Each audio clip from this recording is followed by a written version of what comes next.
G'day mates, welcome back to my YouTube channel. In today's video, we have a huge announcement from Epic Games. We finally have an official statement on whether double movement and key remapping software is allowed for mouse and keyboard and controller. So specifically, can you get double movement on mouse and keyboard using software? And are you allowed to use single button reset and anti-micro software on controller? We also, in this same blog post, got a statement that looks like pros could potentially be getting banned for being toxic on other social media platforms. Essentially, you could now get banned from Fortnite for harassing someone on Twitter, which, I don't know if you've ever seen Twitter, pros do this a lot. This could be quite concerning.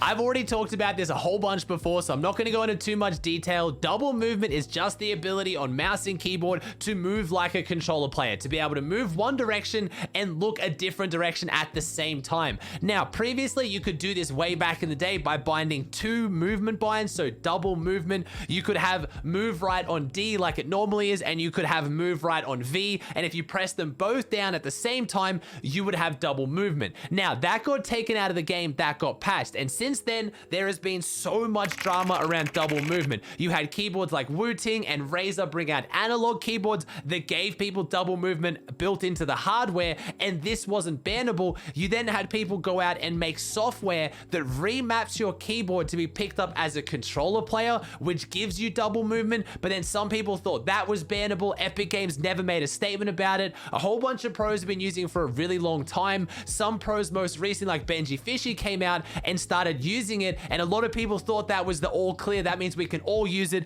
It's no longer bannable. I've been one of the main people in the community saying maybe wait until we get an official statement from Epic. We had Benji and Jerian both say they had insider information from Epic Games that it was allowed, and again, I don't work at Epic Games. I just wanted to make sure when they made an official statement, which they finally have. We got a big blog post today breaking down what is allowed and what isn't allowed, what remappers you can use, what software you can use, and which ones you can't. So let's just start off with double movement on mouse and keyboard before I talk about single button reset on controller.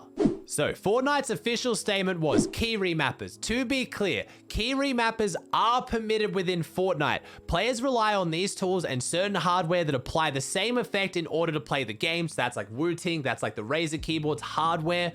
The spirit of our rules allows for players to reconfigure keybinds in a way that wouldn't be possible inside the game, including double movement on keyboard. So it is now officially allowed. Hallelujah. Or maybe not, because this is stirring up a lot of controversy from controller players. So we'll have to see about that one as well. They now said using these tools to automate multiple actions, e.g. mapping a single button to place multiple building structures, however, is not permitted. So let's break down that difference. So macros are not allowed. A macro is when you have one input register multiple outputs. So let's say you have a macro set up so that as soon as you take a wall, you go to place a wall, it also places a cone behind the wall. You can see why that wouldn't be allowed. You're pressing one button to have two outputs. Now, double movement doesn't do that. Double movement is remapping the bind to be registered as controller, as an analog movement, which lets you have double movement. So that is allowed,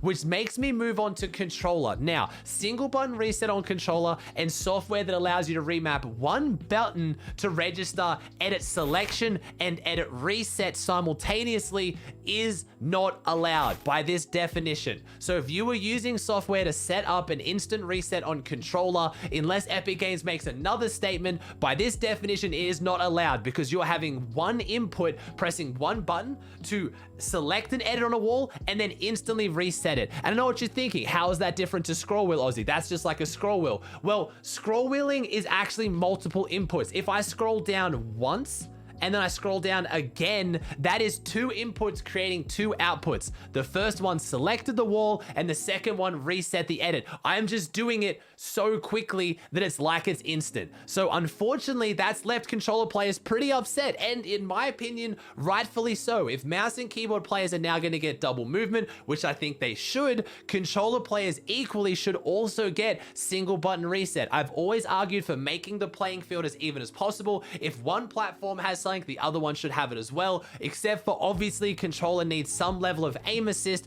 because you're never going to be able to get as good aim on joysticks as what you are on a mouse or keyboard. So controller players, unfortunately, with this statement, have been left feeling pretty upset. I mean, a lot of them are saying this isn't fair. If you play mouse and keyboard on console, obviously this doesn't apply to you. You can't run software on a console, so you're now also not getting double movement. You're at a disadvantage as well. This was just a big win for mouse and keyboard on PC, or was it? Because a lot of pros actually don't like this current double movement. I even made a tweet and I did a poll. I actually said, who has tried double movement and gone back to regular movement? Seems like a lot of people thought it'd instantly make them a god, but ended up being worse. 30% of people out of 5,000 votes ended up saying that they tried double movement software and they didn't like it. They felt worse on it. And I'm not talking just nobodies. I'm talking some really, really good players. You have players like Tweaks, absolute creative gods, and you have pros like Joji, who are some of the best players in the world,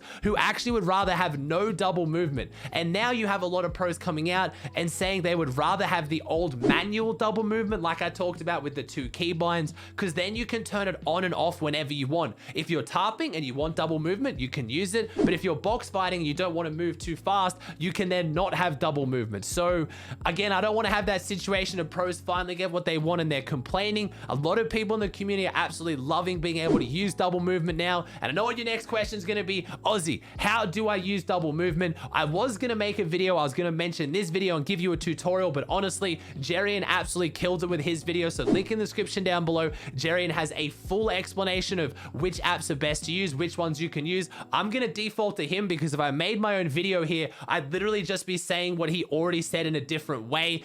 Obviously, he made it when I believe you maybe still shouldn't have used it because Epic didn't make an official statement, but Jerian ended up being right on the information that he had, whoever he talked to. It ended up being allowed, so no harm's done here. Definitely go use that guide. It's a fantastic video from Jerian.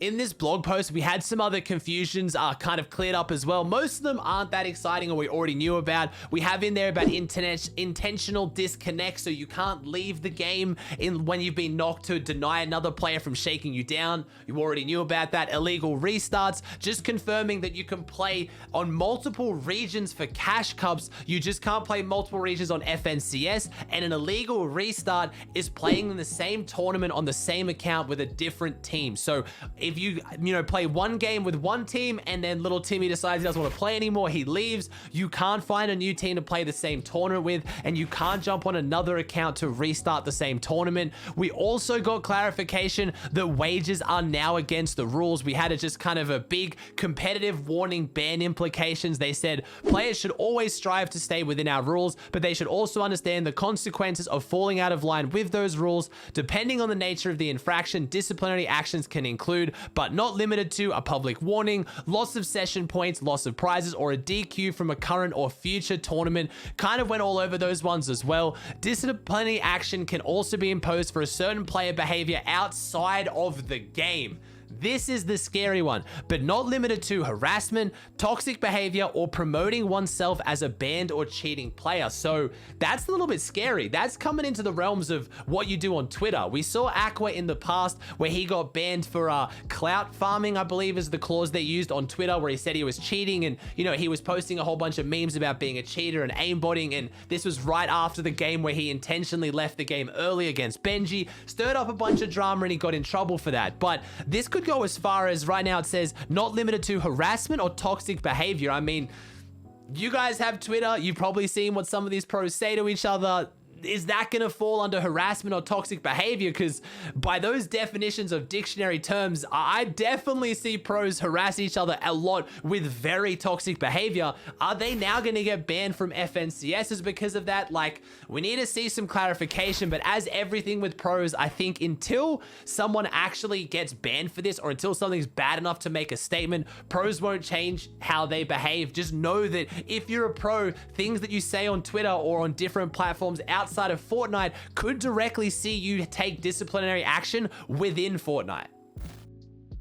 Alright guys, that does it for another video. I hope you enjoyed it. This was a really important blog post. I wanted to make sure I broke it down. If you enjoyed the video, please chuck a like on it. Let me know in the comment section down below your thoughts on all this whole remapping. Do you think it's fair that mouse and keyboard gets double movement? Do you think controllers should get single button reset? If you haven't already, please subscribe to the channel. It would mean the world to me. Thank you so much for watching, and I'll see you in the next one.